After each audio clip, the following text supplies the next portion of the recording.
Okay, Asante, before anything, I just want to ask you Hmm. for a little favor, man. Okay. Just a small little favor. And I know, this is it sounds like a lot, but just hear me out, okay? Okay. By any chance, would you happen to have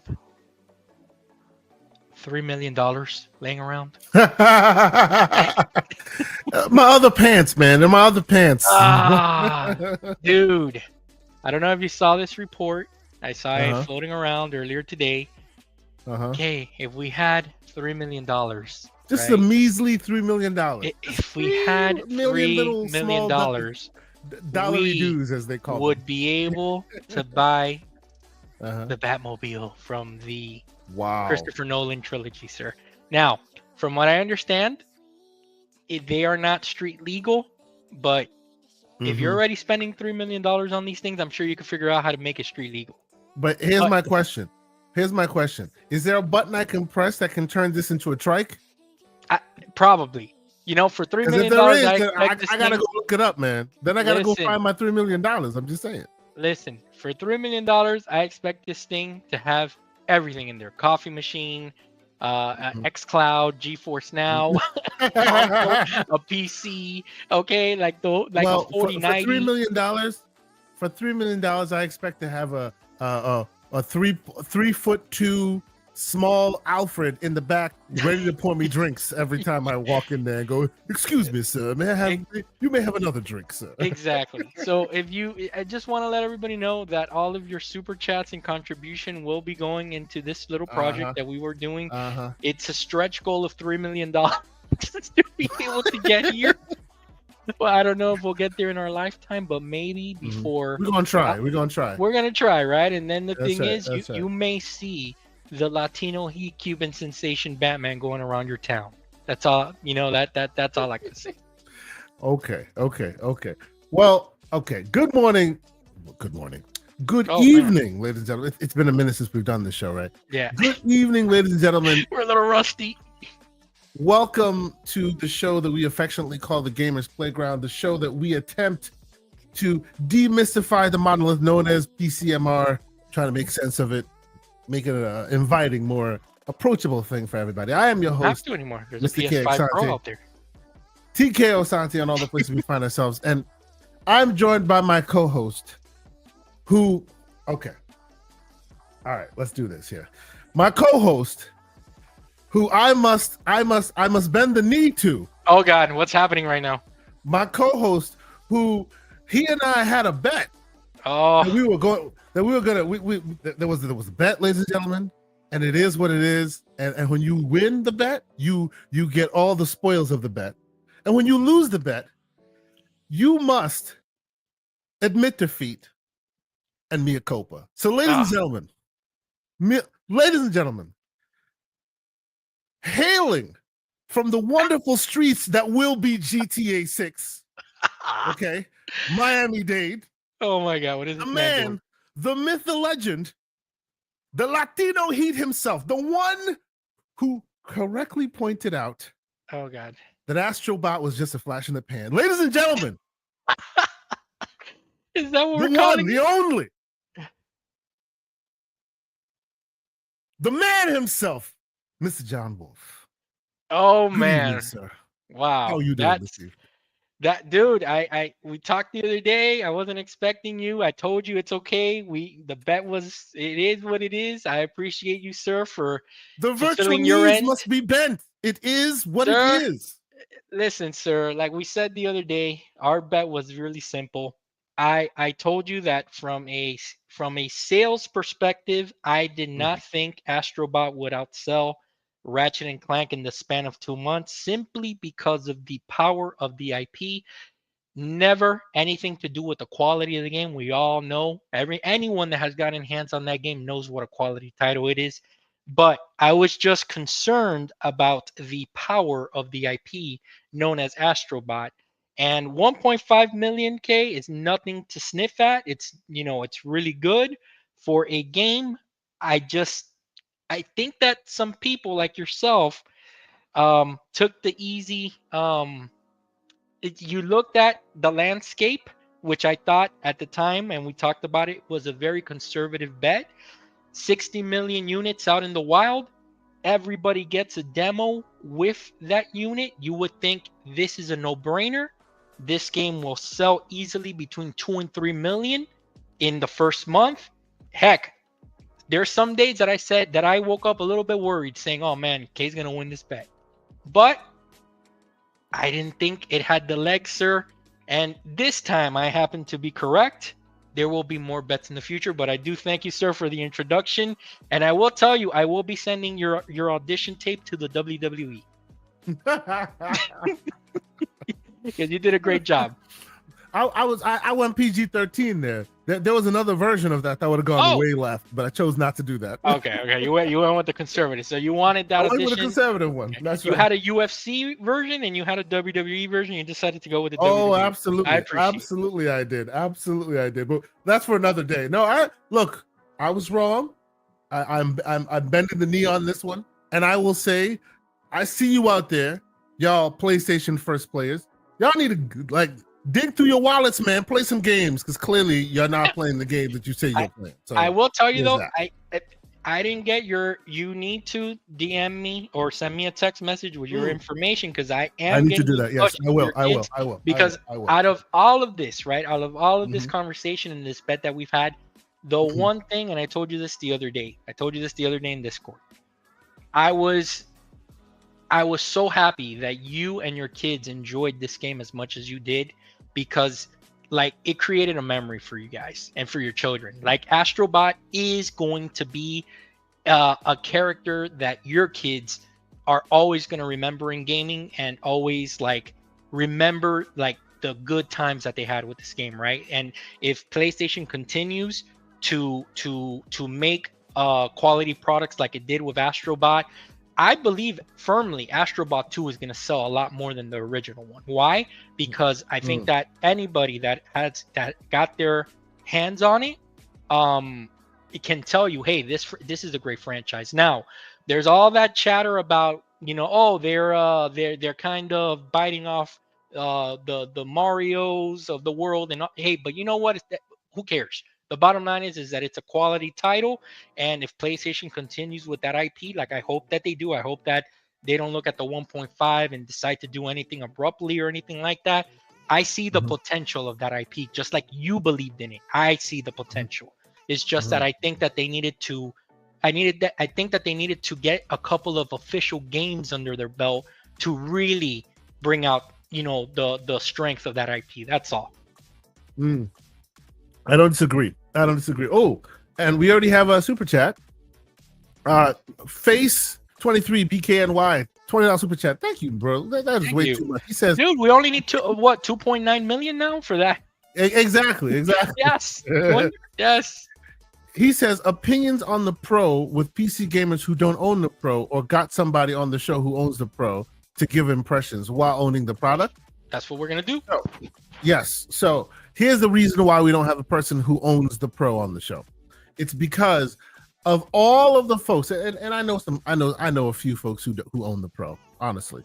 But of all the folks that I would want on the show, specifically this kind of show, I would want somebody who is a PC owner who also owns the Pro. Yep. To give me their opinion, and we're still looking for someone like that. I was this close. K knows it. I know you were close to buying it yourself. Close, man. This close. There may be a time of a place where you will find that I may be a purchaser of the Pro. As of today, I'm not that guy. So we're gonna talk about it as an end user, right? Because just like you guys, we are end users. We are ones who your marketing has to convince us to want to buy, right? The unique aspects that we bring to this conversation is we spend a bit more time with the speeds and feeds than most people do. Some of us may understand it more than others do. So we can give you our opinions, because that's all this is, our opinions on the matter. Like, for example, we all had opinions, right? And lots of people had opinions on the PlayStation Portal, right? Mr. Wolf purchased one and went, hey, man, this thing's kind of good. And then the rest of us were like, whatever. And then through happenstance, I found myself in the hand with a PlayStation Portal in my hand, And I had to bend the knee to Mr. Wolf and say, hey man, he's not wrong. This thing's pretty good. So we're just right now, our conversation is about what it means to us end users and will we partake? And if we won't, why not? Right. And the thing is also the conversation, guys, value is subjective. So if you are in the camp where you want to get a PS5 Pro and you've seen all the reviews and you've seen all the videos about it and all that good stuff and the value is there for you, hey, go for it. Kay knows I'm pay pig number one. I'll get something any day if I just because I want it and it's shiny and it's new. But we're gonna really talk about it from a PC perspective tonight. And really try to, because I kind of like watched it, and I'll give my reasons why I didn't get one, and then we'll talk about it. We'll see, where it's at with the value, with the price, what people are saying about it, what the reviewers have said, what the gamers have said. I've watched a lot of content this week in Asante about it, so I'm pretty prepared for the conversation. Cool, very cool. I look forward to this conversation. It's been. I know there's a lot of conversation out there. There's a lot of people who have a vested interest in making it one way or another. Honestly, this is just my opinion on the matter. The reason why I did not open my wallet and pay the $800 or whatever to get one, right? Oh, it's $699, but that's without the disc drive. Well, and, we'll get into the details. Yes, we'll get into it. Into it. But all right, you know what? And I usually don't do this. We usually don't do this on this show, but this time I think I will. Mr. Wolf, what have you been playing this week? Sir, the little time that I have had to play, because it's been mostly taken up by the microtransactions known as work. We always talk about that game, unfortunately. But I like besides talking about gaming with you guys and real world stuff with you guys on Discord like we do almost every day, which I appreciate the conversations. I've been playing Dragon Age. That's really the only game that I've been playing.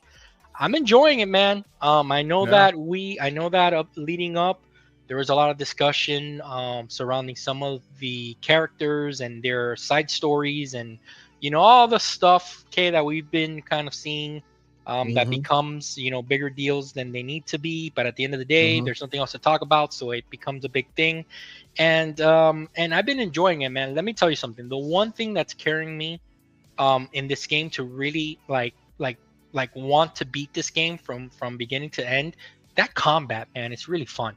I'm playing as a warrior. I have my character that I call John Kratos because he literally looks like the Latino version of Kratos. Okay, even has a fade and everything. Kratos. Okay, and I mean, and I did have to kind of rug him up a bit. I gave him scars on his face and tattoos and all that stuff to make him look like he's like battle tested, And I'm playing as that. I've unlocked almost, I think I'm only missing one companion for now. I'm about 22 hours in, 23 hours in, something like that. But some side stories here and there, I'm finding myself kind of rolling my eyes at some of the acting because we've talked about that before. Like Everborn has said, some of the tone seems a little bit off. But it's okay. I mean, the game, like I heard you say on Saturday, I know that you had a cerebral palsy on the team, and I heard you saying the sum of this game makes up for a great product, right? Even though it does have shortcomings on a couple of things, just what makes this title is a very solid title, and I've been having a lot of fun, man. And it has me glued. This is literally like the only thing that when I have had time to play, it's the only thing that I do want to play. Okay. How about you? Okay. Very cool. So I said this on GCP over the weekend, but I know that the folks that watch this show will probably be more agreeable to this kind of content because it's on Steam and currently it's not on any consoles. And what am I talking about? I am talking about an MJ Dark recommend, which means it's good. Oh, MJ Dark, I see you. Every time he recommends, it's always good. Now, what am I talking about? But don't believe him when he writes this here. This is not true. I do not have it. Some of the BS, except for some of the Nintendo BS he likes to peddle instead of. Now, to his credit, Eve almost got me to bend the knee, but no, not $700. Eve, sorry. So what am I talking about? I talked about it over the weekend. I will talk about it again. It's a game called Acts of Blood. I don't know if you've seen this. I don't know if you've had a chance to play this yourself. No, It I is haven't even currently seen a anything about demo. this. It is currently a demo on Steam. That's all you get. It doesn't even have a release year. It's just called coming soon, Acts of Blood. And man, oh man, it is Still has a freaking bloody awesome. nose. Yes, it is freaking awesome. The game purports to be basically the raid. Yo, this dude is ripped. That's the best. And by the way, if you notice the first, and I said this over the weekend as well, if you notice like the camera movements are really erratic when this demo starts, it's because this is a demo in the truest sense of the word. It's like an alpha. There's no way of making modifications to the thumbstick movement, and it is super mother effing sensitive, like nuts sensitive. So it took me a while to kind of get used to it. So that's why you'll see that the camera angles, the camera will be a little fidgety when we start. I thought you were checking out his six pack. I'm like, what is KSI? Yeah, exactly. I'm like, why let me cut to the chase on this footage so you can kind of see what's going on here. That's so cool. It is the evolution of the beat 'em up, right? You've heard me say give flowers to games such as Sifu, for doing this exact thing, and I think this team does similarly. Where like it's Indonesian, like the studio is Indonesian, right? Okay. And I don't know if you've heard it. You've seen the movie The Raid, right? Of course, yeah. No, that's classic, an Indonesian fighting movie. Yeah, right? movie's badass. And it seems and it seems like this studio is really, really like trying to like crib some of that energy, right? The way the combat moves, the way even the look. Obviously, the character is Indonesian character, as you can see them, right? But like it is. Are you controlling those camera angles, or is that you mean in this current? Yeah. This is currently doing it on its own. This right here is always doing. So it's cinematic. This is telling a cinematic tone. Yeah, it's setting a cinematic tone. But yeah, I'll cut to the chase so you can take a look at some of the initial fight scenes. And actually, I cut a little too far because like when you start, you're getting used to the combat style. And one thing I noticed right from jump is this thing. You have all the capabilities, all the agency. You start and you're just. It is Arkham style combat. So at any moment's notice, you can my language. Yeah, at any moment's notice, you can kind of disrupt your combat flow and just like interrupt your combat flow and smack the dude who's getting a little too close for comfort, right? But it's just all the various ways that they let you move, all the various like tools at your disposal. Tell you that this game is going to be something special when it comes out eventually. Nice. It looks freaking boss. Like I have not seen a small studio put so much emphasis in the combat like before. It looks tremendous. It really, really does. So yes, I hope the game like eventually comes out and becomes something. I'm gonna reach out to see if I can reach out to the developer and chat with them about it. Indie Fair, as you guys know, I love that Indie Fair. I would advocate that anybody who hasn't had a chance to go on Steam. It is a free demo. You can play it. It is called Acts of Blood. ACTS space of blood. It's pretty cool. I've played the demo from end to end at least 3 times now. It's pretty damn great. I'm really liking it. I want to ask you a question. So when you're comparing it to kind of like the Batman Arkham Combat, does that mean that right there, if you would have timed it right and you would have hit the button, he would have done a counter? Yes, like right there. Exactly. Okay. Yes. Yeah, they do counters, they do finishers. Like you can grab anything in the world, and use that as a weapon. Like anything. And nice. And if you do the counter at the right moment, if you do a counter at the right moment, you do finishers. Like it is visceral, brutal combat. It's really cool. Like really this cool. looks like you said. It looks like a kind of an evolution, like you said, of the Sifu of the beat 'em up, and not only that, but there's parts of it that remind me, obviously, because of the Batman Arkham Combat, but it reminds me of man, what was that game that we talked about a long time ago? That it's in Hong Kong. You mean Stranglehold? Of course. Yeah, Stranglehold. Yeah. You remember John Woo's Stranglehold? Yeah, hard You boiled. Yeah, Yeah, you remember that game, right? Like it of just course, of course. I finished like I literally played that. That's another game that Mhm, I played this week. I did mhm. play the first two levels of that. Remember that it was like a shoot 'em up with Chow Yun Fat, I think was his name, Yeah, the of course, actor. of course. That's the actor. Yeah, yeah, Chow Yun Fat. Yeah. And then it's giving me vibes too of the game Mhm. Sleeping Dogs. That's what I was looking Yeah, to yeah, tell yeah. you. That too. That too. I see you in this sixth layer. Yeah, Sleeping Dogs. There Also you go. very, very good reference point.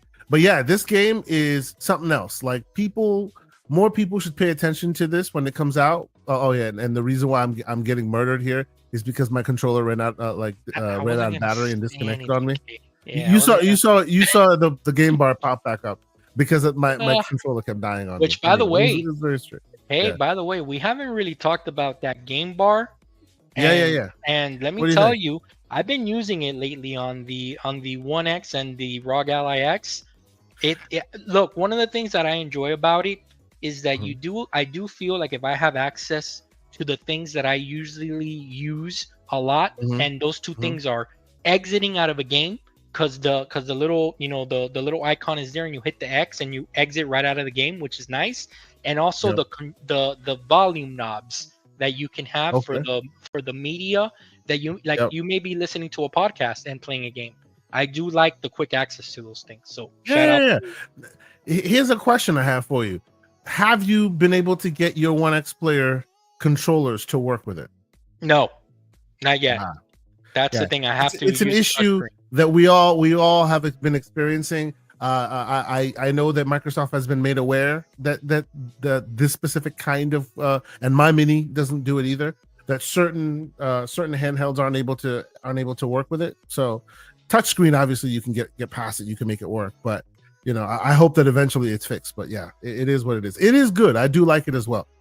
If I had one bit of feedback I want to give to them, and I've been providing feedback whenever they ask, they do some kind of a survey on the insider program.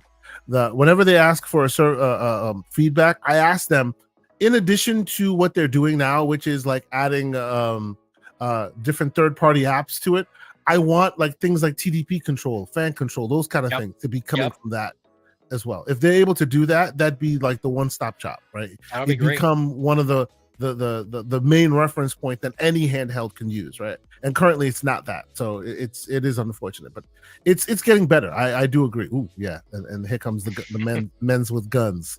You No, gotta this be game careful. looks really cool. I'm gonna put it on my wish list, and then when the full game comes out, I'll be ready to go because Yep. I'm not a Yep. fan of the beta boy. Oh yeah, yeah. He's Yep. not a beta boy. He's not a beta boy. I hear you, sir. I hear you. All right, that's fine. That's fine. Anyways, so all right, let's get into this thing. Let's get into some of the conversations of this week, and I kind of like I know what you want to talk about. You and for those who aren't aware, this show is all about Mr. Wolf and what he wants to talk about. I always appreciate John bringing different energy to the show. So more often than not, when we're talking about the stuff that we're discussing, it's because Mr. Wolf has provided some talking points that he wants to get off his chest and maybe have a topic of conversation about. This is not on your list, but I thought I'd throw this in because I thought it was super interesting and see what your thoughts are on it. What do we And got? what am I talking about? I'm talking about NVIDIA teaming up with MediaTek, and for those who aren't aware, MediaTek is a third-party ARM chip maker, and you can find them in a lot of the non-pop American popular handsets, right? America seems to be owned by Qualcomm, right? But European regions and other regions have a lot of MediaTek enabled Android devices, right? And they do a lot of interesting cost-effective processing, right? But they do have some high-end chips as well, and it looks like NVIDIA could be teaming up with them to create a Steam Deck competitor. Oof. Yeah. That's a mighty What that's a mighty what are offering. your thoughts, sir? Now, because remember, people don't understand this, but see, as you see on your screen here, this was the OG. What you're looking at Yeah. right now, this is I the never had NVIDIA that, by the Shield. way. Never had this. Neither did I. I would love to still like get my hands on one of these things, even in 2024. I know that it won't be as powerful. I would love NVIDIA to make another one, right? Obviously, the bezels were monstrous at the time, You could do much more with the technology of the day, but it was a great device of its time. It was a great device of its time, right? And it looks like, by and large, it looks like they're watching Nvidia's watching AMD success left and right in the handheld space and thinking they might be wanting to get in there with an APU. Now, you have been on record to be like, "Hey, man, Nvidia is magic with their stuff, and everyone should be using them, and they should basically rule the roost." Does this excite you with the idea that potentially you have Nvidia who may work, and this is all, this is all not rumor and speculation, but could is the operative word. This is not nailed down as fact as happening, but there are rumor. It looks like it might be happening, where MediaTek would provide the CPU processing, and obviously Nvidia would provide the GPU processing, and you could get yourself a real competitor to AMD's offerings. What are your thoughts? I mean, I didn't know about this at all until you're bringing it up now. But I mean, just the potential of it is exciting because again, it's a new player in the space, which we want these handhelds to flourish and to continue growing and innovating and stuff like that. And Nvidia throwing their hat in the race is definitely a good thing because that means that AMD, Intel, and everyone else would really need to step their game up, just like we want everybody to step their game up because then we can benefit from these things, right? I think that Nvidia is sitting back and kind of looking at the landscape and saying, okay, we have a device with the Switch, which I know it's not apples to apples, it's an apples to orange comparison, but they had a device with the Switch that, let's credit Nintendo for as old as that tech is in that tablet, it still like changed the landscape of gaming, right? Like it made it possible, even though like we've had this conversation, me and you before, that it was actually the Vita that gave you console quality games. It was really the Switch that kind of mainstream. I'll even go further back and say the PSP before it probably did it, right? Right. Although it wasn't really like they weren't using the talking point of now you got AAA games. Yeah. But the PSP can claim they had a full-fledged God of War on that thing. Right? They did. Like, I not to be those, disrespected, I loved those two games. I actually loved the Ghost of Sparta, the second one, more than the first one. The one that like you meet Kratos' brother and all that. Do you remember that game? I do. Yeah, I've absolutely loved it. But yeah, you're right.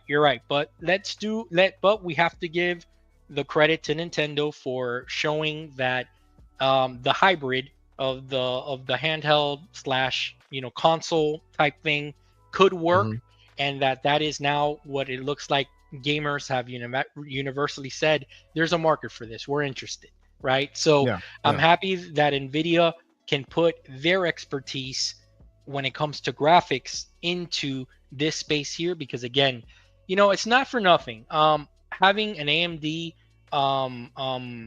device like I do, I have two AMD handhelds here. I love them. They get the job done and all that good stuff. But again, there's something to be said about how Nvidia has kind of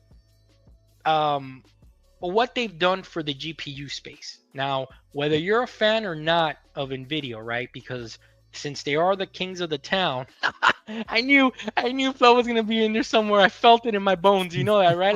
Like the little hairs in the back of my neck stood up right before you put that. Whether we love them or not, we do have to kind of acknowledge that Nvidia is kind of the trendsetters when it comes to the GPU space, and but they do want to charge because they are so far ahead, and they're like, you know what, we're on our own little island here. We can do whatever we want, which is not, we're not fans of, but we got to tip the cap, right? So to finish off, Kay, I do think I'm talking like in circles here, and I'm just giving Nvidia, nothing but praise here. I do think that if they do come up with some type of mobile GPU to the space, it's a game changer, man. It really is. I think that a lot of people will be really excited about that.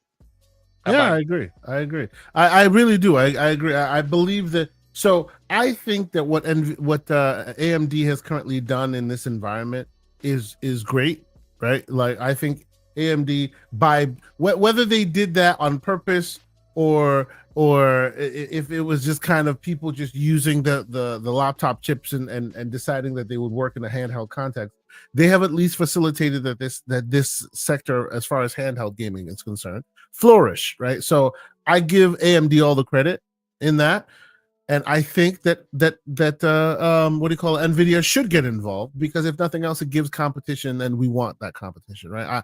I want to see what a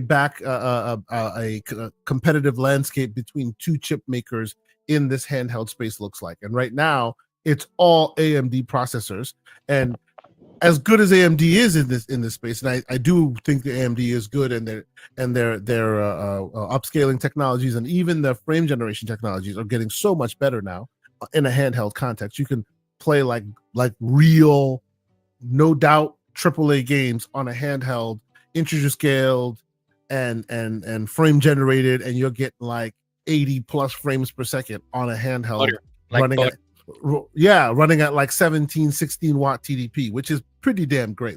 We are where we want to be as far as the holy grail of playing a AAA game on a handheld. But I do believe that if Nvidia was also part and parcel of this competitive landscape, that we'd be pushing further. We just would be, because they'd bring different ideas. Just like, as I agree with Silk Slayer here, was saying that with FSR wouldn't have existed if it wasn't for DLSS, right? It's the same. We're gamers, so we speak with gamer parlance. It's the same thing as saying that Game Pass wouldn't exist if Xbox was super successful and Exactly. went behind the eight ball, right? When you're behind the eight ball, it forces you to innovate, and these innovations benefit us all. So I think it's great. I'm looking forward to like Nvidia jumping into these waters in a real way. Me too. Now, with that said, right, and I'm sorry to interrupt you. With that said, Go ahead. Go ahead. I would like them, like this rumor says that they might be interested in jumping in here. I would want this space, this mobile, space to be a lot more competitive, where I Mm-hmm. don't want Nvidia to just run away with it. I don't want anybody to run away with it. Yeah. If it was really up to me, they would really make me have to choose which one I wanted to go to based Yeah. on what they're offering. Like that would be ideal for me because in the GPU space, we know like how that market is already. I don't want that to be replicated here. I would want more closer Speaking competition here. speaking of Nvidia running away with the GPU race, the next story at hand, Intel This is a flood talking special. about the yes, it is. We hear you, Flood. We see you in there, Floodzilla. I hear you in in the back of my mind right now defending Battle Mage and their interesting naming nomenclatures. That's neither here nor there.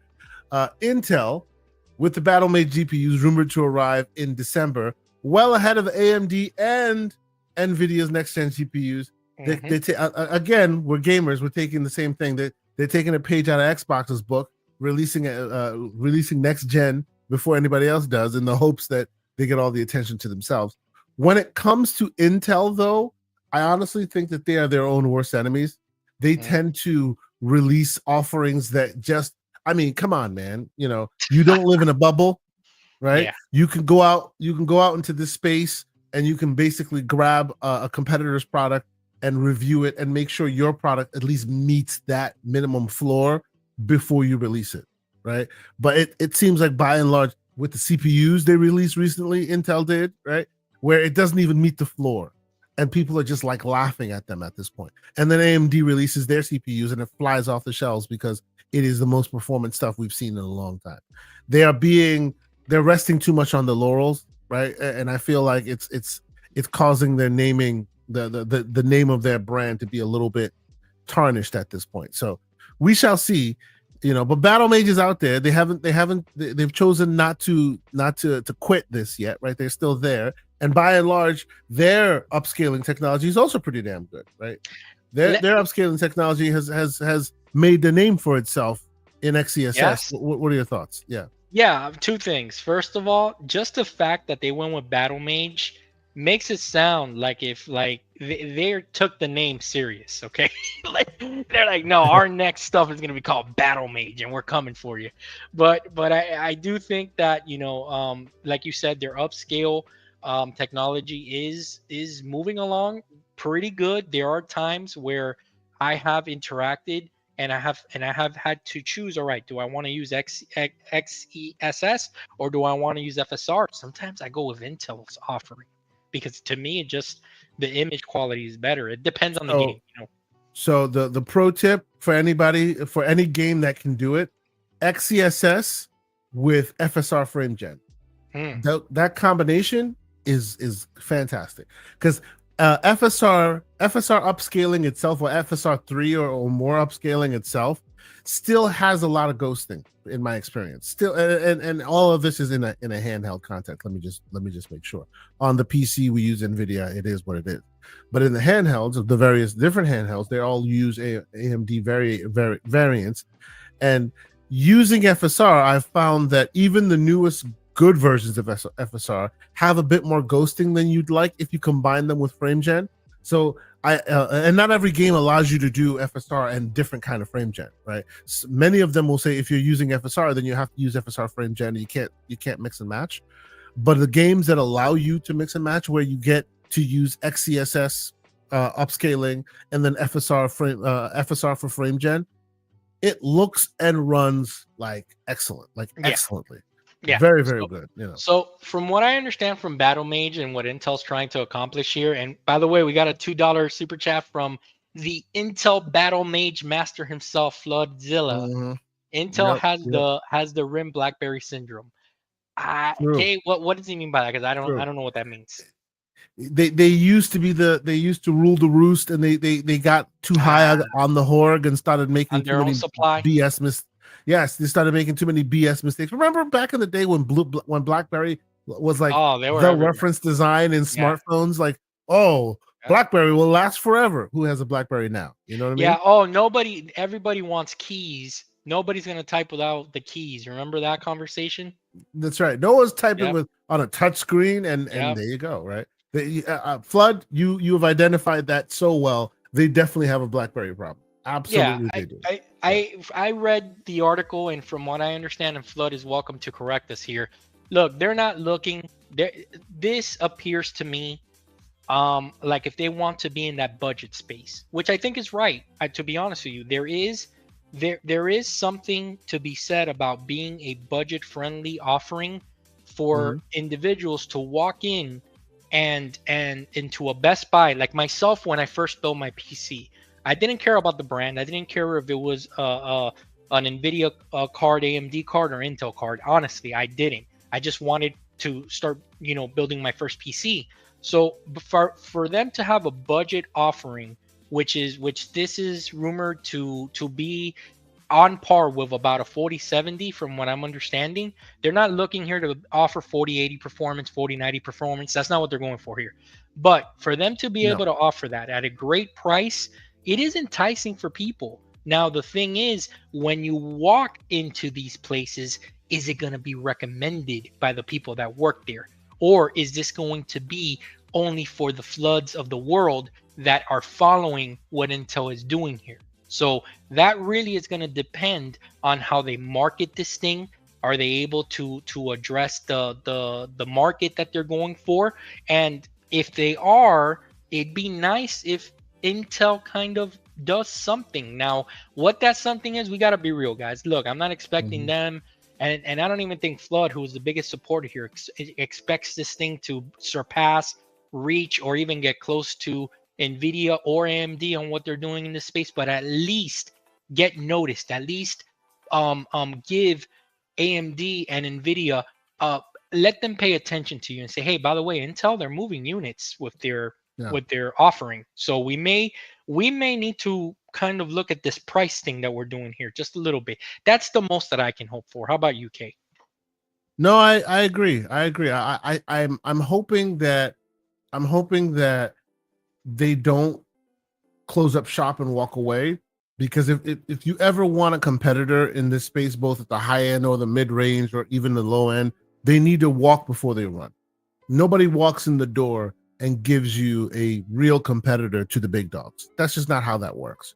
Because the more resources you add to it, the more powerful of a processor you're trying to make, whether it be a GPU or CPU, the layer of complexities rise. So you don't start there. You start low and you slowly add the layers of complexity on top. You start at the low end and just slowly but surely make it try to attack a higher and higher and higher and higher market, right? So if you want that to ever be a competitor to the 40 series cards one day by any competitor, they have to start at the low end and slowly but surely analyze it, make sure their level of quality and what they're putting on the books is great, right? It's the same playbook that AMD has followed for a long time, right? Right. They have been masters of the low to mid range GPU for a long time now, right? Any proponent of AMD will say that even close to the high mid gen to high end, they are still performing. They're rolling with the punches with the big dogs until you turn on ray tracing. Rasterized performance, they are great. But the minute you turn on ray tracing, then they fall flat on their face in comparison. Where's that Undertaker meme with him with him saying it's over? But that's them slowly but surely getting there, right? And more, just like their frame generation technology and their upscaling technology. They start on the back foot, and eventually they start getting better and better and better and better. Right. And that's what we can hope for, right? So I understand. Hopefully, that's where we're headed. Do Shout out to the man, Special go man. ahead. I see you in the chat, Special man. Thank you for being here, man. It's good to see you. Do you want me to tell you? Do you want me to tell you what I think Intel should do? That will be a great strategy for them. Maybe Flood will agree with me. I don't know. How about this, right? Because what they're trying to do is they are trying to convince a potential buyer to purchase their card because of the value perceived, right? I think Intel should take it a step further, and I don't know if they do this, and maybe they do, and I don't know this. If they just offer you the whole PC, everything they just pre-built with the card in it, with an Intel CPU in it, just ready to go, and they say this is the Intel box, for example, and they sell it for let's say about $900 to $1,000, and the perceived value is there. I think that remember they are a manufacturer of CPUs, right? And they are also a manufacturer now trying to make what do you call it, GPUs. Right. But even in the GPU space, they have their own manufactured variant, right? And obviously in the CPU they manufacture their own variant via TSMC. That's fine, right? But to build a full PC would require a lot more than what they are capable of, including motherboards, including process. I don't think any one of them, even Nvidia, who has all the money in the world, wants to get into the game and make all of them like that, right?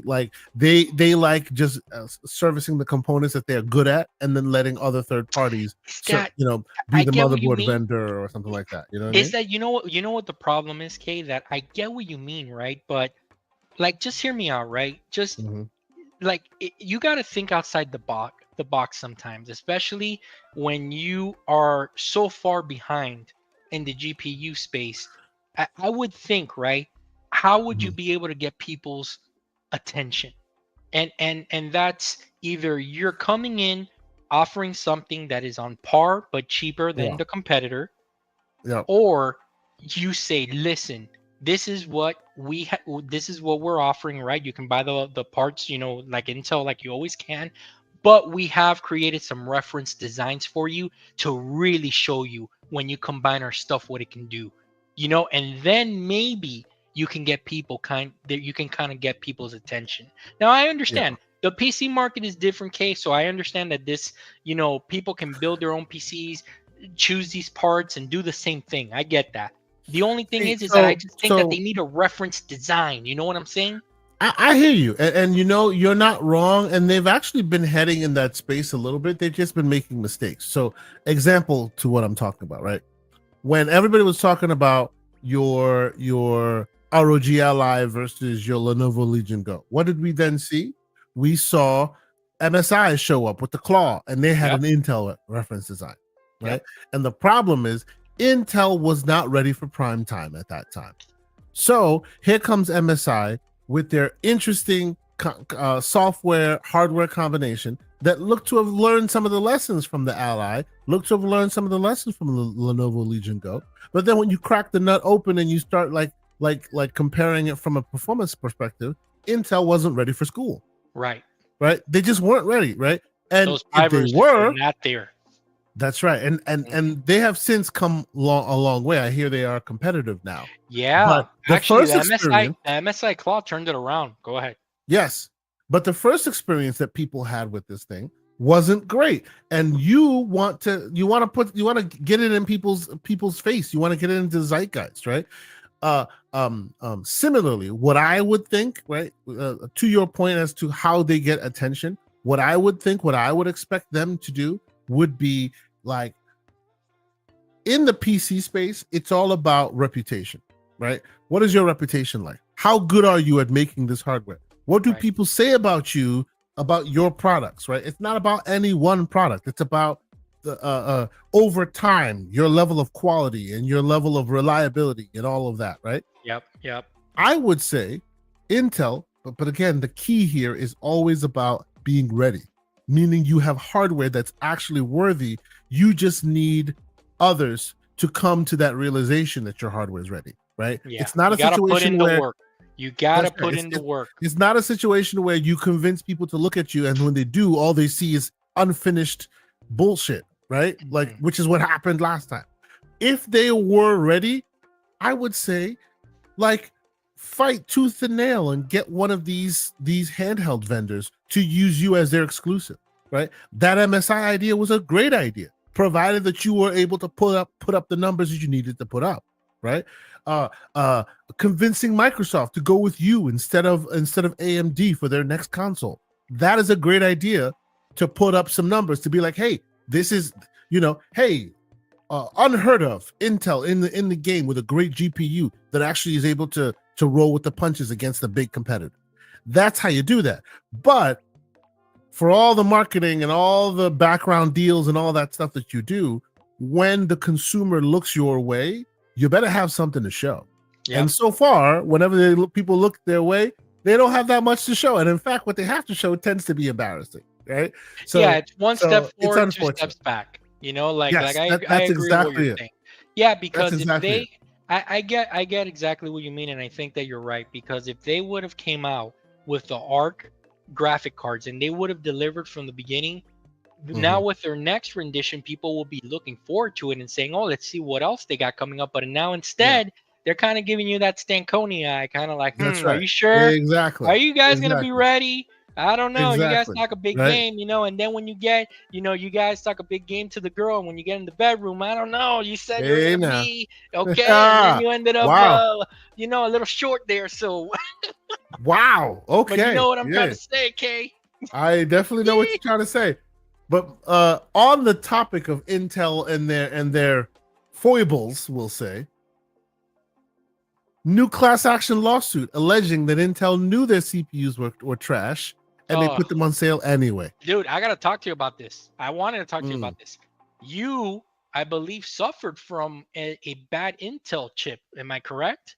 So I will say I'm not 100. Well, okay.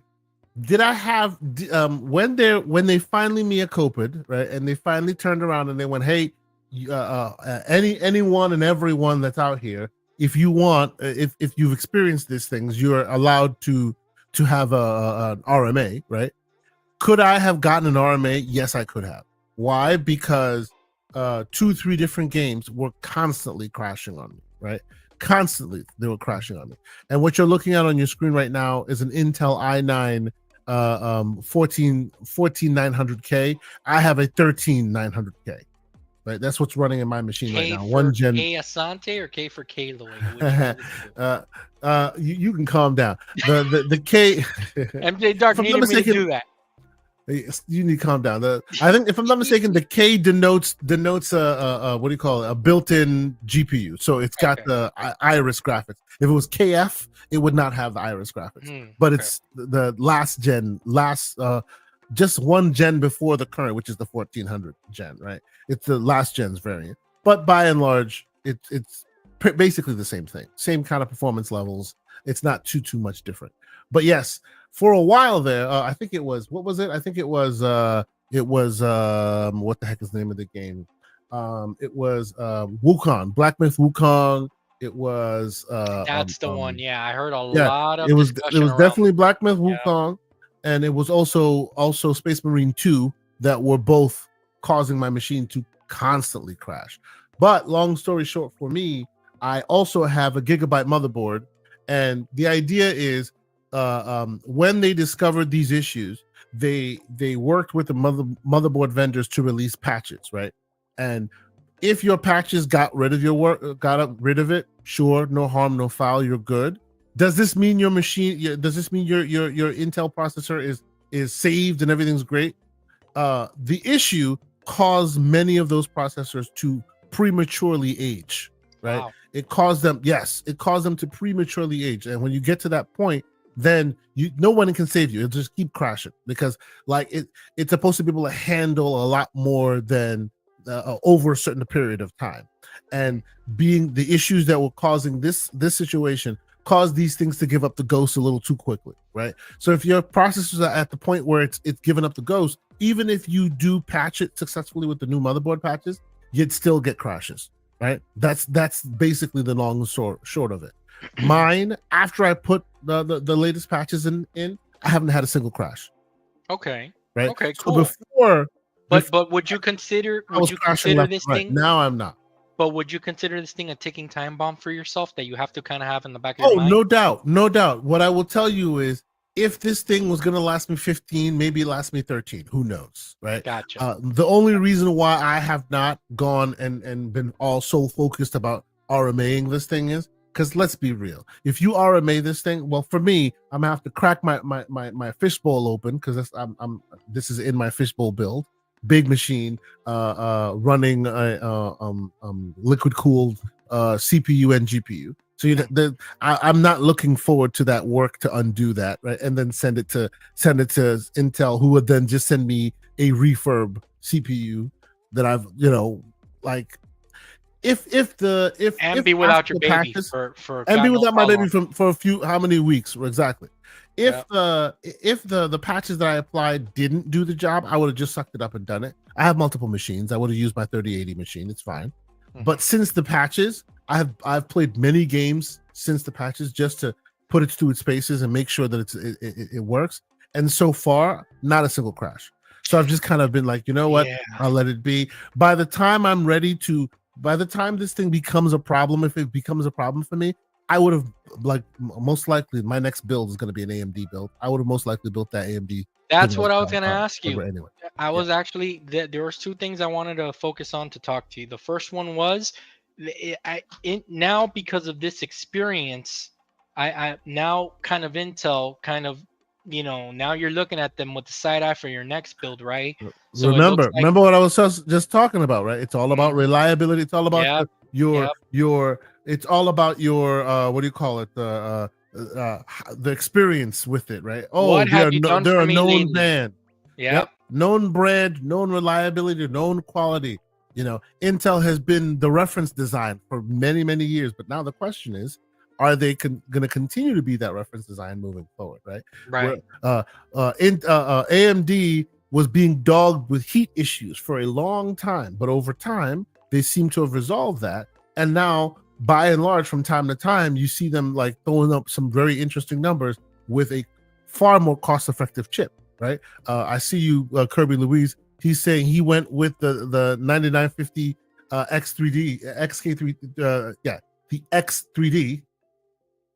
Great processor, far cheaper than the Intel variant, the Intel competitor, right? Yeah. So when AMD keeps doing more and more of that, right? The Intel's perception and Intel's reliability takes a hit, and more of us are looking at that, right?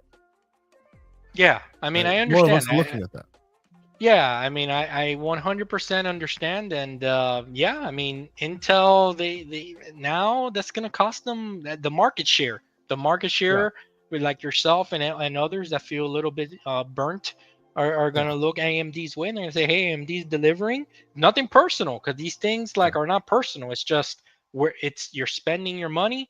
You want your, especially that's the thing, right? Like I haven't really suffered by any bad CPU or PC component parts yet.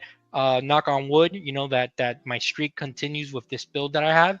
But that's something that you do need to have in the back of your mind as a PC gamer, that it's just like we always talk about the silicone lottery. Sometimes you just end up with the short end of the stick when it comes to these things. Yep. So, I mean, it is what it is, but hopefully Intel, man, they learn from this, and they and their next batch is better than the last, man. Yep, I agree. Right. And I mean, these guys have been the reference design for many years, both in retail and in enterprise. They're not going anywhere, but it's Yeah, no, definitely no. taking a hit to their reputation, right? Which Yeah. is a big deal. Is With to people who are in the Intel know. inside, you know. Yes. Yeah. And Yes. that's what people that are in the know, because how many people are rocking these things without even knowing that anything's wrong with them? Yep. Yep. That's Well, which is fine as long as they continue to not know that anything's wrong with them, aka no crashes. Right? yeah. Yeah. Right? If they start knowing something's wrong with them, then you Intel, your name is mud, and rightly so. You know what I'm saying? Yeah. Yeah. No, no, I get it. I get it. Yeah. I understand. It's I don't know, man. I would be kind of worried right now if I was rocking an Intel CPU, but Mm-hmm. luckily I got an AMD, and Mm-hmm. yeah, man, I've been really happy with my performance on my Yeah. machine. So There you go. There you go. So okay, let's flip over and talk some Sony stuff. We wanted to talk about the PS5 Pro, but before we get to that, let's chat real quick about Sony still pushing the whole idea of you need to sign up to that PSN account of in course, order for it to in yeah. order to be able to play your game. First off, let me ask you, right? Hmm. And this is all water on the bridge. A lot of this is water on the bridge. It became a real popular thing with Helldivers 2, right? And since that time, many games have released since then, and still they're requiring that you have Yeah, the PlayStation ID, right? Let me be absolutely clear. I don't care, right? yeah. Me personally, I have a PSN account. I'm actually a PS Plus subscriber, so like wherever I happen to be, I'm okay with it. I know that you Right. sign into something, and it's all good. But for a long time now, that has not been the case, and I think Microsoft doesn't even mandate that necessarily. There are games you can play on all wherever their games are, and it tends to be optional rather than a mandate. Like for example, Minecraft and things like that. I know that you can play that. You can play that on the Vita. You can play that on the PlayStation. You can play that on wherever you happen to be, and it doesn't force you to sign up to the Xbox network in order to have access to their ecosystem or to the game itself. And it looks like uh at least and I have to check with Zero Dawn how that's working out, because like for example, I've been playing the remake of Ghost of Tsushima, right? And I signed up, no big deal, right? I signed in because I have an account, but it only seemed to request you do that if you were doing their multiplayer. Yeah. If you were doing the single player, you're fine. You could just log in and you're fine, right? You log into your game and you're fine. It only when you're trying to do their multiplayer that they insist that you log into the PSN environment. Hmm. So I guess my question to you is, how do you feel about this as a person who has a PlayStation as well? You're mainly a PC gamer like me. Does this reach to your level of ire? And beyond that, how do you feel about how it's transpiring that a lot of people really hate this? I think that okay, so this is a multifaceted kind of discussion, right? And we'll be quick with it, but there's a lot of moving parts to this.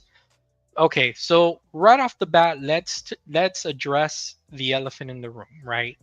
Why what gamers want, what in a perfect world is for you to buy game, for you to click the game, and for the game to start. That's universally everybody will agree that that is the world that we want to live in. Unfortunately, that is not the world that we live in.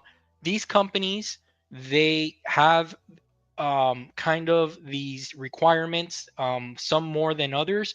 And when you look at said company, you kind of understand what their initiatives are and why they may be forcing certain things.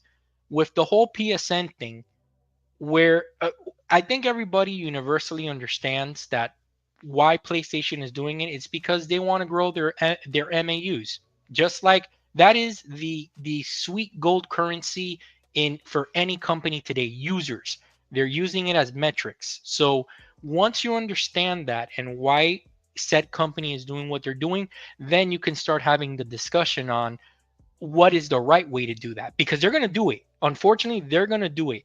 What I think that happened to PlayStation and why I think that they kind of rubbed people the wrong way, pause, no diddy, okay, is I know. because of it's because of the way they handled the Helldiver situation. If from the Mm, beginning they would have said this is a requirement, I don't think it would have been such a big deal like it was after, because they kind of threw it in there midway and said, "Hey, guess what? If you don't do this, you're not going to be able to play the game anymore." When you do things like that, you hurt the communication chain and the trust of the consumer, because now consumer feels entitled, and whether that's rightfully so or not, I don't know, that's up to mhm. you, feels entitled of why are you forcing me to do this if I was already playing this game.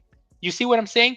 But I see what you're saying. Yeah. if you would have came out from the beginning and you were straight with your direction, and you would have said this, you're going to require this, and these are the reasons that we want this, then that's okay.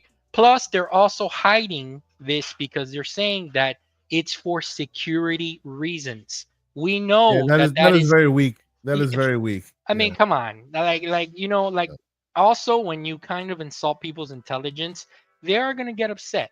But let's So also let let me me push. Go ahead. yeah, let me just say one more thing and then you can push back. So then here's, remember, it's a multifaceted answer. Here's another avenue that we can take this. When you launch certain games, especially some of the more popular games, you are getting these account requirement logins. Like for example, Rockstar will pop up. I was trying out Red Dead the other day. There goes the Rockstar launcher, and I'm like, here we go again. But it is what it is, right?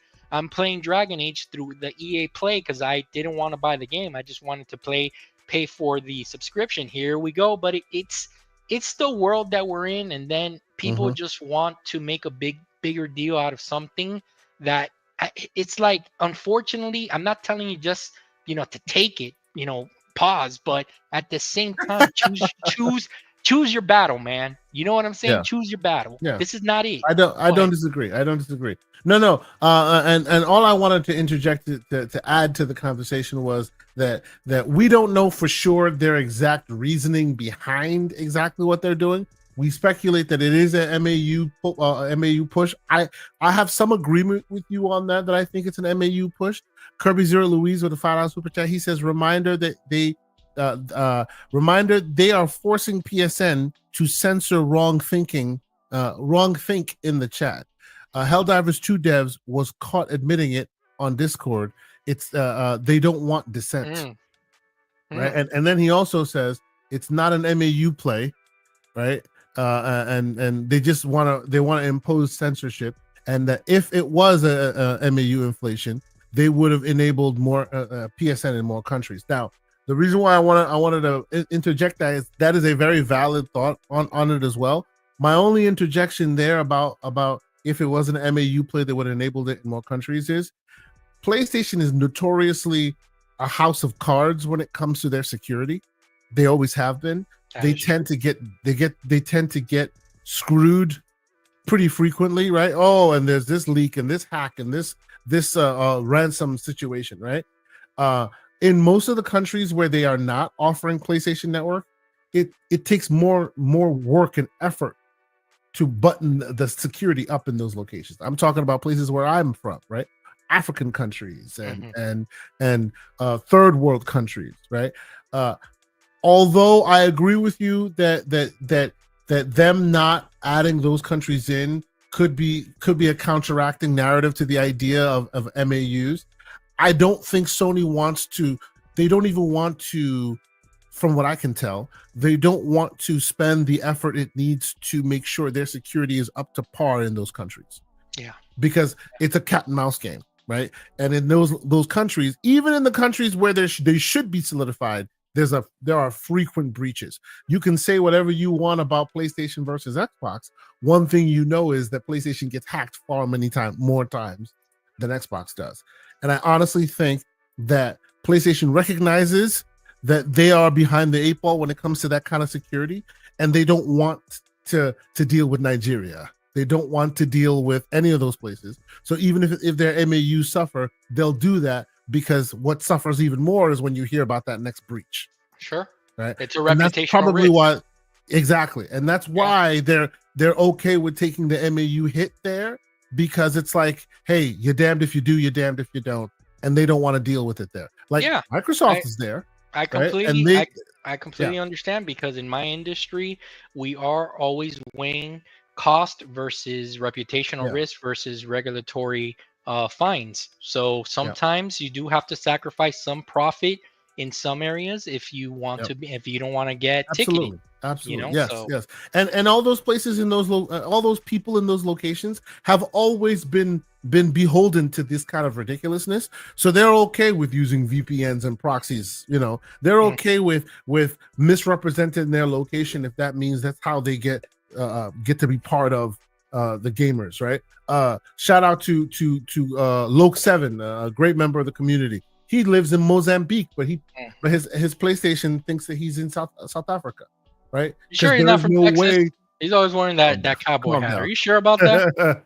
Calm down, sir. Yes, he's from Mozambique. But you know, like these are the things that they're used to. They are used to doing that because that's always been how part and parcel of how they would then interface with the gaming environment, right? So it's unfortunate, and I hope that more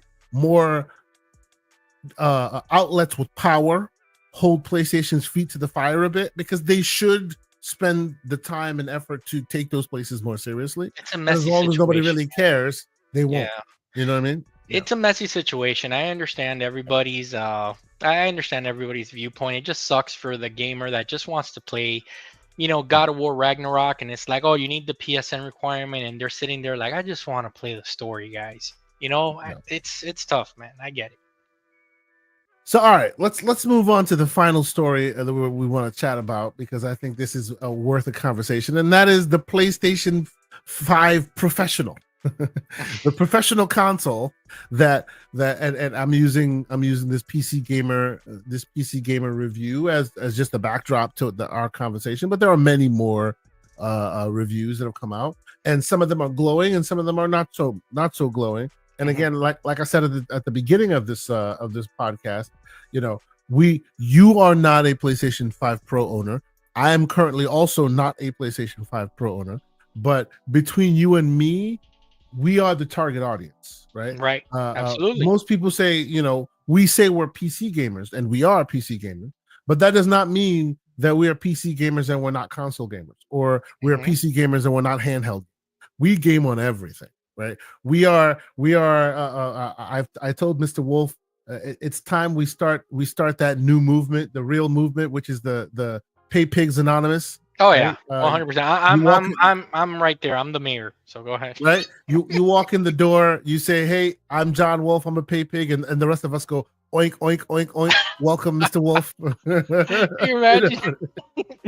It's gonna be short, and then you go. It's been 5 days since my last purchase. You know what I'm saying? We are the target audience. Right? We are 100% the target audience. And by the way, I see you, Face. He's saying Xbox refugees who migrated to PC. I'm one of them. That is not the case. I'm one of them. Mr. Wolf is an Xbox dude who migrated to PC. I have always been a PC / console gamer, like my entire life. I've always played the Xbox. You know, I play it sometimes. I play with my kids on Xbox. I also play the PlayStation. I was floating in the ocean, and all of a sudden, I landed on the land called the PCMR Island. Yes, I've always, because I've been building PCs since I was a kid. So I've always played. I played Flight Sim 1979. Yes, I wasn't born in 79, but I played Flight Sim 1979. Right. But so we all come to this ecosystem from different regions, right? Whether you're done with consoles, or whether you don't like how Xbox is moving, or you want more frames, or blah blah blah blah. Right? We all come to it with from different places, but this specifically for you and me is a disappointment, I would say. Right?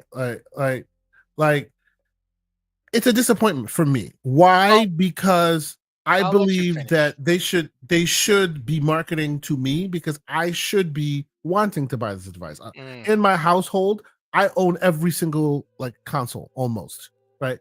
The only one that I still don't have as part of my collection that I'm waiting on is I need to get a Dreamcast back. I used to have the black Dreamcast. I sold it like a schmuck way back when I was an idiot, dude, and that's the Sega Sports one. oh my god, That seriously, the Sega that one's Sports. tough to Yes, get. that's right. Yeah. Yes, and now because I have all I've basically gotten all the hardware back. I want to get that black one, right? So I've been scouring trying to find the black one, but I have all the others, right? I have the OG Nintendo, Super Nintendo, the GameCube, the 64, all of that PlayStation 1, 2, 3, all of that, right? I enjoy collecting those consoles, and I enjoy using those consoles, showing my kids where we started and where we are now. Yep. For some reason, and I was one of those people who bought a PS4 Pro, right? I replaced my standard PS4 with a PS4 Pro, and I enjoyed using it. Same thing on the Xbox One side. I replaced the One with the One X. I enjoyed using it. I didn't even replace it. I actually kept both the One X and the One. I did replace the PS4 with the Pro because I felt like the Pro basically replaced the PS4 standard pretty well. But yeah, up until now, everything I've seen from the Pro does not justify its purchase for me. For you. Right? Yeah. For me, and again, that for me is doing a lot of work there. I understand that for others it definitely justifies it. Oh, it's excellent, like great, right? And I look forward to maybe one day going to a buddy's house and they have a Pro, and I'll be like, hey, let me give that a shot. Right? Yeah. Or Yeah. right, I look to investigate it more, but on the page, what I've seen, what they've offered, right, from a technical perspective, looks interesting, right? And I wanted to see it manifest into more what it looks like in hardware. And so far, for me, price to performance ratio has not made me want to buy one, because if I want the best place to play, my PC will do that for me, right? I'm a unique use case. That's the thing, a unique use case, right? So yeah, what do you think? Okay, let's kind of tackle some of the things, because I watched a lot of reviews. I watched a lot of gamers talking about their experience with it this past weekend. The general consensus is this, okay? From everything that I kind of watched, it has potential, okay, but this is kind of what everybody is in agreement with. It wasn't ready for prime time. Okay, now why do I say that? I say that because when you take a look at the way that this console was rolled out, right? The key demographic shrunk up very fast, in my opinion. To who? To the PlayStation centric gamer that wants more power. Okay, simple as that. The reason why I myself, and remember, this is only Kay spoke for his reasons, and now I'm going to speak for mine. The reason that I tapped out on it was because they outpriced me what I was willing to pay for an upgraded PlayStation. They came out with the $699 wild price that caught everybody by surprise with the sticker shock, and that completely threw me off. I was not expecting it to be that high. And when I saw it was that high, I'm like, yeah, I'm gonna have to really reconsider this now, because I like being part of the Pay Pigs Anonymous. You kind of don't think about Oink, that, but oink, then oink, oink. yeah, but then when they're hitting you across the head with $699, yeah, that's gonna make your eyes open a little bit, right? So I'm gonna tell you what did them in for me. What did them in for me from wanting this piece of tech is very simple. In the span of announcing a $699 price tag, which, mind you, we all know it doesn't come with the disk drive. We all know it doesn't come with the stand, which that doesn't really bother me because that's normal. Which by the way, Mr. Wolf, that's the reason why when I said it's too much for me on the $800 price point, I am a person who has the OG PS5 with a stand because I need Yeah, it. It's too big for my and you entertainment want center. the And, disk drive. and oh, by the way, I have physical games because I got deals on those physical games. I am not going to orphan them by having a replacement device that doesn't have a disk drive. So I need to get all of that in there. So for me, replacement would be 820 after tax? About if I mean a minimum 820 minimum, Yeah. and you're looking upwards of 900 $1,000 if you want the Yeah.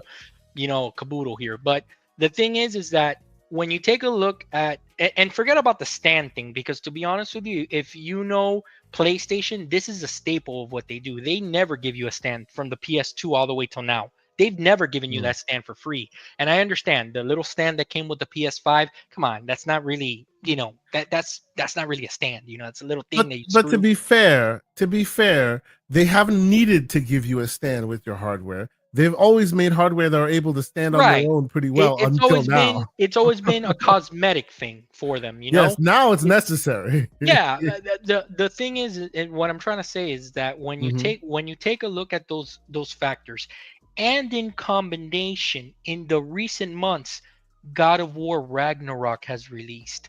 Mhm. Until Dawn has released on PC. God of War Ragnarok on PC. What Mhm. else came out on PC recently? This year, Helldivers, okay, Yeah. came out. Etc. Etc. I'm sitting there and I'm thinking, hey, wait a minute. They're asking 6.99 from me, and I Mhm. would love to play these games in the best possible way that I can currently on the market, which would be the Pro. However, if I practice a little bit of patience, my 4080 Super is going to surpass what the PS5 Pro is doing, right?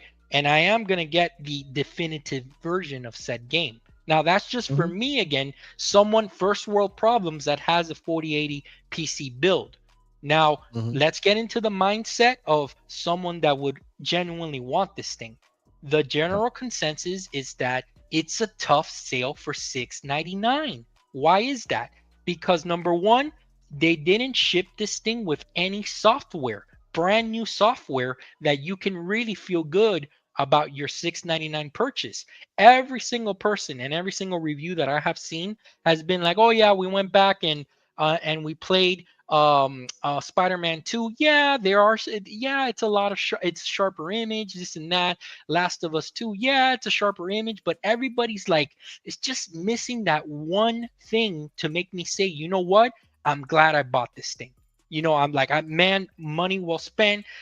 Charge me more. You know what I'm saying? Mhm. Everybody is Mhm. kind of like waiting. Like everybody's like, listen, I made this purchase for the future. Is kind of like the vibe that I'm But getting from but it. isn't that their Achilles heel though? Like being that you're building a mid-gen refresh, you are literally beholden to the original Check generation. check out BT Maverick. He says I should sell my PS5 to my wife for five. Let me tell you something, BT Maverick. And I know what you're talking about, but if I told my wife right now that I'm gonna sell her anything of mine, she'll like just slap me across the head. Oh, and K dropped out. So, and he'll be back, guys. So I'm sure he must have maybe he lost the internet. So, with that said, right, guys, all the reviews that I've seen. Oh, This oh, out. you're And I'm on cam. Look at me. Hey. oh, look at you're back. Okay, I Yeah, was it dropped off for a second. Yeah, it was nah, fine. you're No good. big You're deal. good. Okay, Continue. so Yeah. so okay, what I was saying. Listen, for people that have had hands-on with this device, like I was saying, Mhm. they see the potential of it. They're happy that PlayStation released a more powerful hardware, but there is still that 699. I don't know about this, guys, unless you are Mhm. a PS centric gamer. I Mhm. don't know if this device is for you.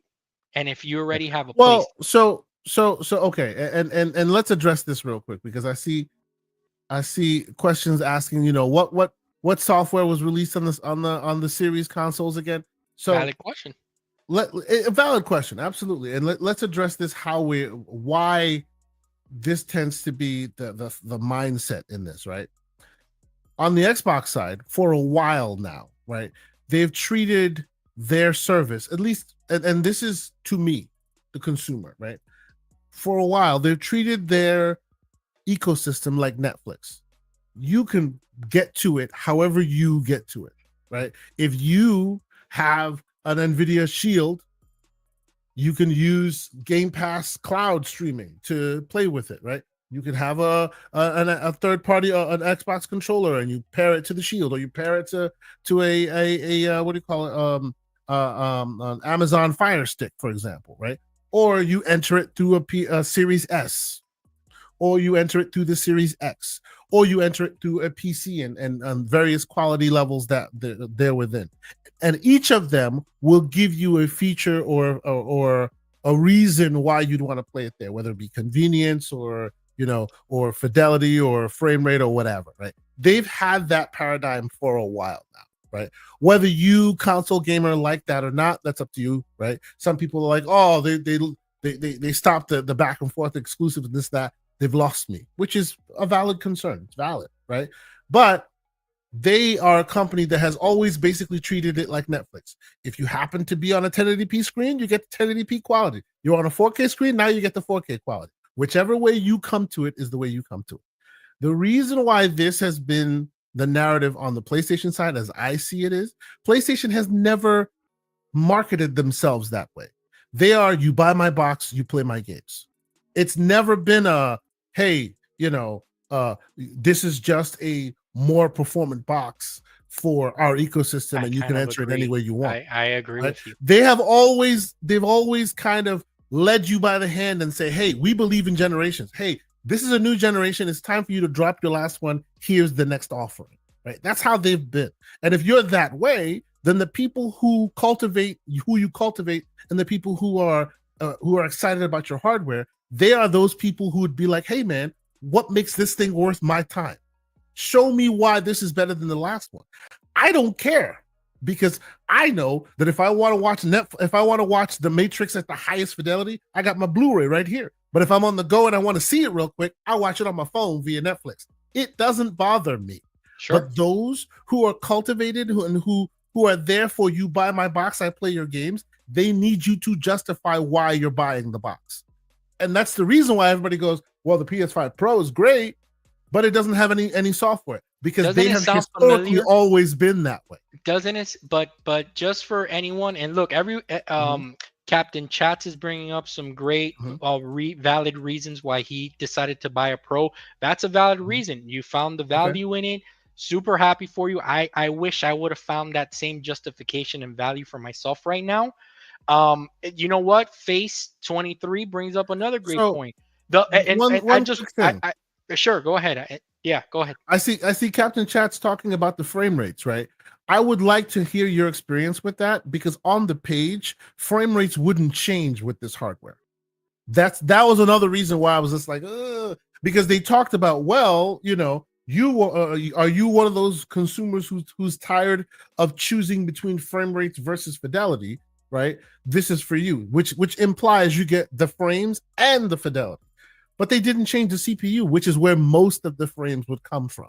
So now let's be clear here. What I can foresee from a hardware perspective, even on paper, is games that were set to 60 but didn't actually hit it will hit it now, because now you have a little bit of overhead and you have a little bit more in the tank from GPU and the pisser perspective to be able to give you overhead to make you hit that 60 more consistent. So if you had a 60 frames box, 60 frames game, but it was always kind of doing one of these things, now with this new hardware, you're definitely getting stable frames, right?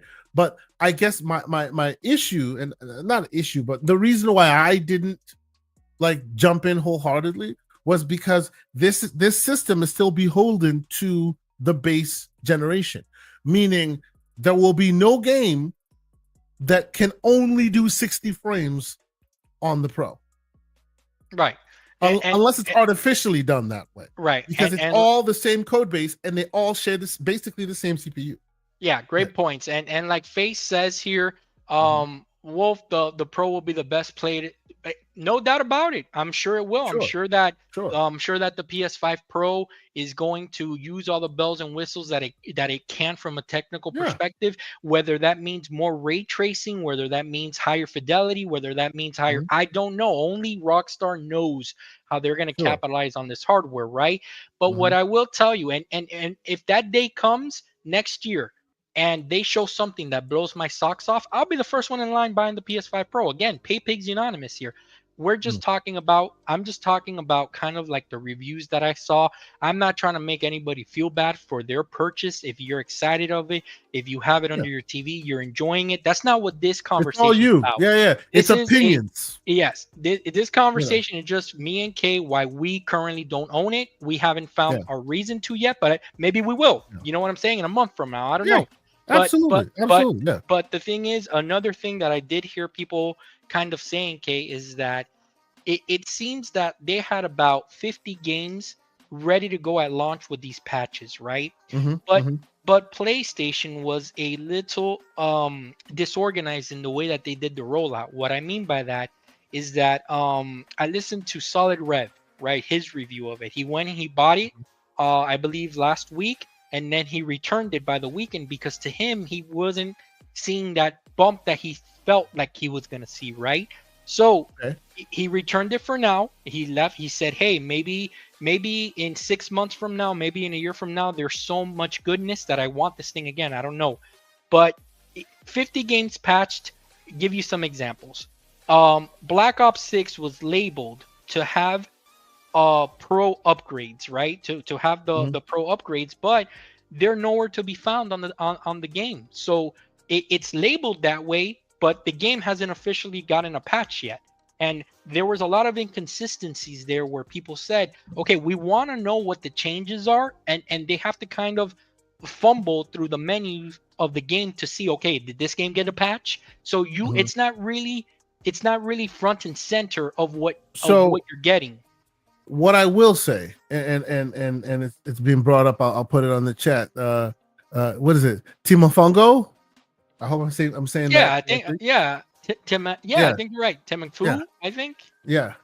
Anyway, saying that also the Pistons' impressive technology is not DLSS, but absolutely better than FSR3 and extremely promising new tech. Oh, I was gonna get I there. could not agree more. Yep, I Right? was gonna get If there.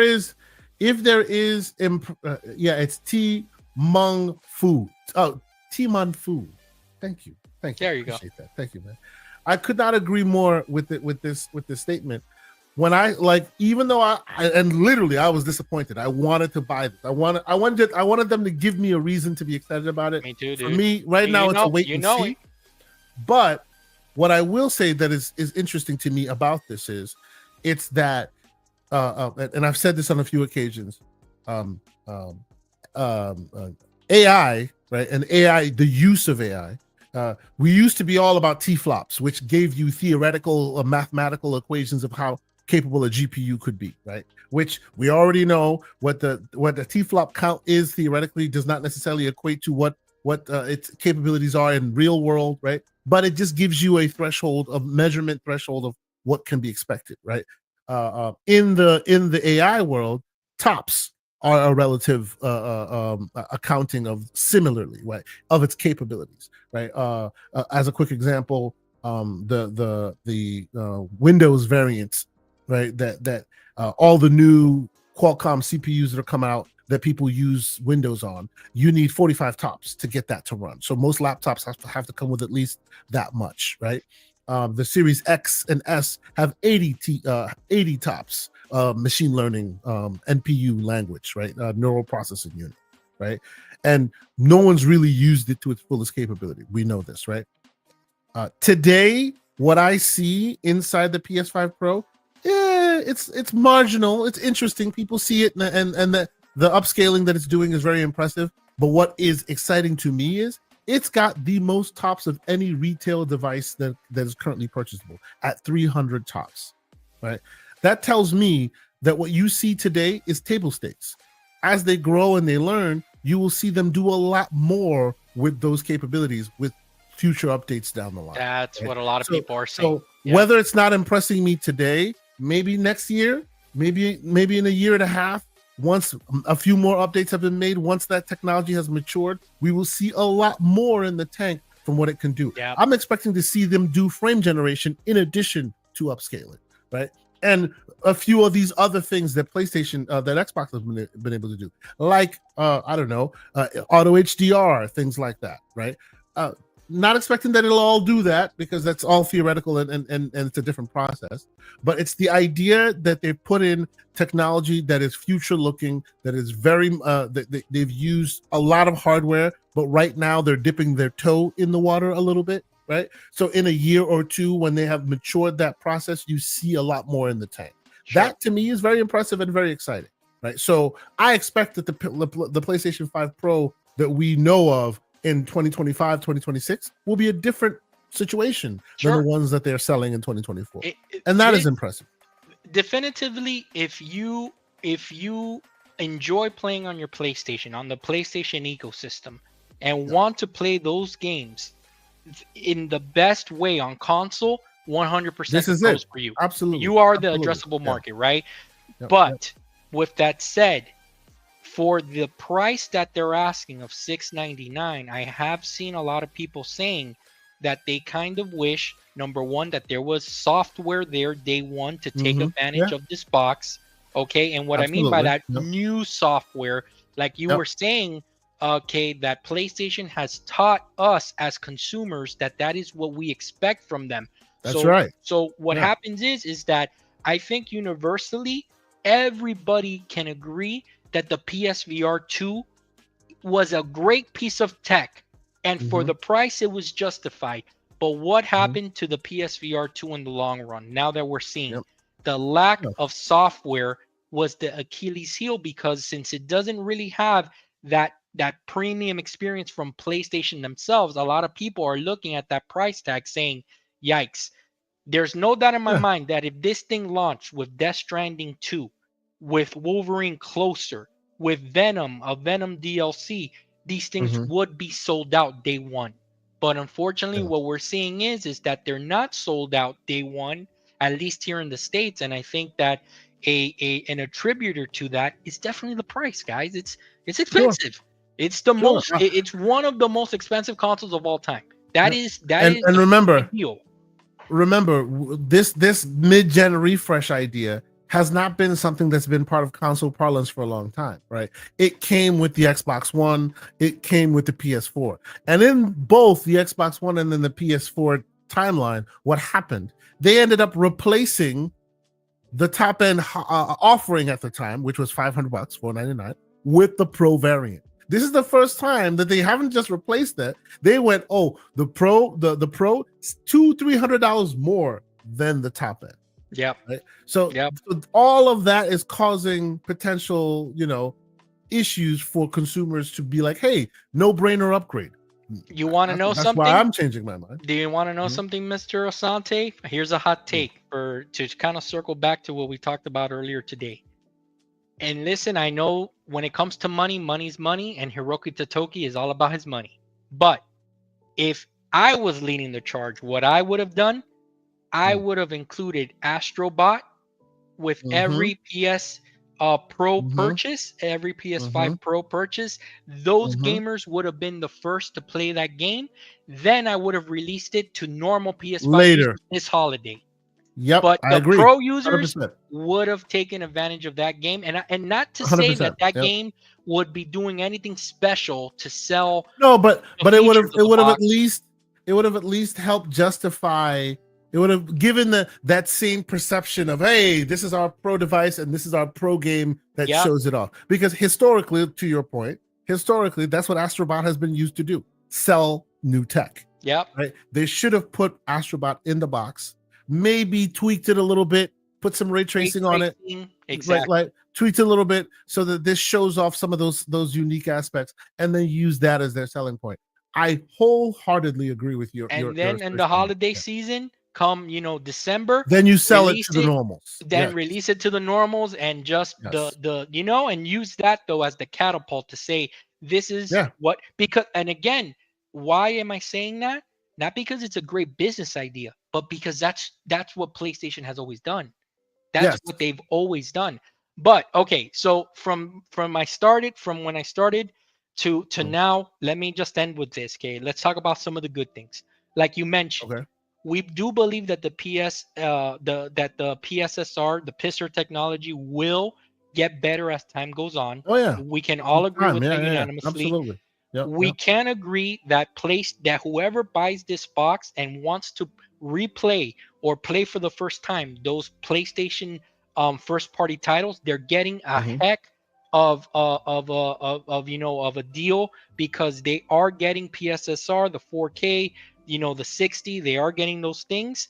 Hmm. And the last thing I will tell you is that the form factor, from everything that I saw, people Much better are than the original. Yeah. people are really happy with the form factor. They feel like if Hmm. it's a slicker device with the three Adidas lines, and they Hmm. also say that the way that it's built, it's smaller than the original PS5, but a little bit bigger, just a little bit bigger than the Slim. So it's somewhere in the middle. But they are saying that right there, that it's a great build, and it's also super quiet. So that's what people So let me let's let let's unanimously let said. let's let the Verge's article here. Let's see what they have to say here, Sure. and then we'll move on and we'll close this out. So their PS5 Pro review. The good parts is they're saying it's a PS5. It's a mid-gen.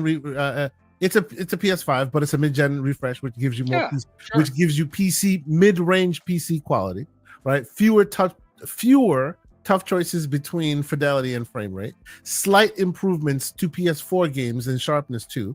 Smaller, lighter, and quieter than the original PS5, Sure. right? And the bad is $700. Disk drive costs extra, Dude, that's and that's there's a big deal. and no guarantees that your favorite games will see improvements. That's a big deal. That's the There you go. thing. They're getting So there's at that. $700, $800. I think we can all agree that pricing's aggressive, because now you're encroaching for gamers in that Yeah, PC kind of conversation. sure, sure. So before we get out of here, last bit of like jump in news I want to throw because it'll be interesting, and then we'll get the heck out of here. And that is that Valve has finally made a white Steam Deck. Dude, I haven't seen We're this. asking for this. What? Wow. It is a limited edition OLED white Steam Deck. We don't need this, K. Why are they doing this to us? Well, but you know why I think this is interesting and unique? Ah, Just to remind you, hey guys, Steam Deck still exists. dude, these They guys. just announced it a few minutes ago. Wow, that's pretty nice. I'm not gonna lie. That's pretty Yeah, nice. white. Although I would say I would not like this because I like black devices where it looks like you don't know where the bezel ends and the Yeah, device yeah. begins. But this you definitely know where the bezel ends. So These sons of there you go. bitches. White Steam Deck. There you go. I Right mean, now you can have your ROG Ally like Steam Deck. There you go. we don't That's need what this, it is. right? We don't need this, right, Kay? I don't think we need. Oh, Come on, I don't man. think Why we don't- need it. I don't think we need it. But what I do think is the fact that they're still in the lab tweaking and twerking with the Steam Deck makes me happy. It tells me that the next gen is not too far off. They're still working Yeah. on it. They're still working on it. I appreciate that, right? But yes, if you didn't know, there's not. I think it's limit for a limited time. Dude, we're here. White We're Steam here. Deck. We're such frauds and pay pigs. There's another example right here. We're talking about how a $699 console is like a little bit too much, and we're here ready to throw $649 about for the white color. I'm not buying it. I don't know what you're talking about. I am not buying it. I'm just I saying, am we're, not buying it. we're Anyway, throw the wallet at the screen for a for a there you go. Yes, 649 yes. white version. So I think on that note, sir, I think we should go ahead and adjourn for the evening. For those who don't know why we opted for an hour earlier than normal is because I've been invited to join Cult Eastwood on XNC tonight. So I will be shortly after the show jumping onto XNC and continuing the conversation there. So come hang out with me if you still want to continue down the talk. I'm sure Cult and the Mag will have some interesting talking points that we'll be getting into. But For sure. thank you guys so much for being here. Thank you guys so much for always continuing to rock with us. I know our times have been a little bit funny because life happens. You know what I mean? We're doing it more in a week on, week off kind of fashion. We'll see what happens ultimately in that realm. But in the short term, before the Yes, towards the sir. holiday season, that's how we will be. We'll be a week on, week off type of situation. But yeah, Mr. Wolf, thank you so much for rocking out with me as you do. Where can people keep up with all your ongoing, sir? Yeah, you can join me in Pay Pigs Anonymous. We have our meetings once a week here on the Gamers Playground. Hey, pigs unite! Exactly. Okay, guys, everyone, before my outro, just everyone go check out Colt Eastwood. Show K Asante some love, man. Go show Colt, K brought over a bunch of you guys so that you can listen to his takes over there. And K, thanks so much for the chat today, man. We'll be back in a few weeks. Always Like great. you said, Always great. we're doing this on a day, a week on, week off thing, just some work stuff, and then we'll figure it out when the new year starts how we can do it every week. But guys, hit us up on Discord because we are in there daily talking about games, politics, real life, movies, comics, you guys name it. We try to always bring discussions, and it's a little bit more uncensored and hardcore. Okay, so We come let the come hair down, as it were. That's yeah, right. man, come join those conversations because actually that's how we learn from each other's guys. There's Indeed. the last thing I want to say is throughout this whole political climate, there's a lot of disagreement, and rightfully so.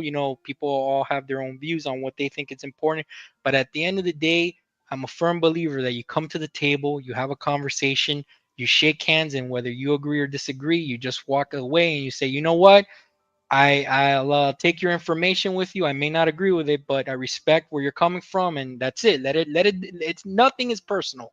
It never is. So, I guys, agree. have a good night, and we'll catch you next time. Indeed. For myself, Mr. Wolf, peace.